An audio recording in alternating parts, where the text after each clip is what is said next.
বেশিরভাগ ক্ষেত্রে যেটা ফেস করি যে প্রচণ্ড ঘাড় ব্যথা এবং ঘাড় ব্যথার সাথে অনেক সময় দেখা যায় মাথার পিছনের দিকটাও ব্যথা হতে থাকে এবং এই ব্যথাটা আসলে সরাসরি কোনো স্ট্রোকের সাথে আসলে রিলেশন নাই।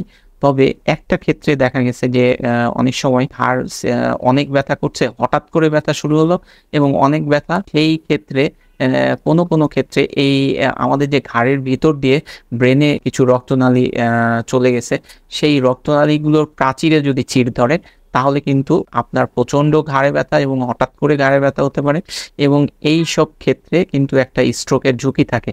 তো এই অসুখটাকে বলে ডিসেকশন, আর্টেরিয়াল ডিসেকশন। তো এইটাতে কিন্তু যে ঘাড় ব্যথা হয়, হঠাৎ করে ঘাড় ব্যথা হয় এবং এই ঘাড় ব্যথা রোগীগুলো পরে কিন্তু স্ট্রোকের ঝুঁকি থাকে এবং অনেকে কিন্তু স্ট্রোক নিয়েও আসে।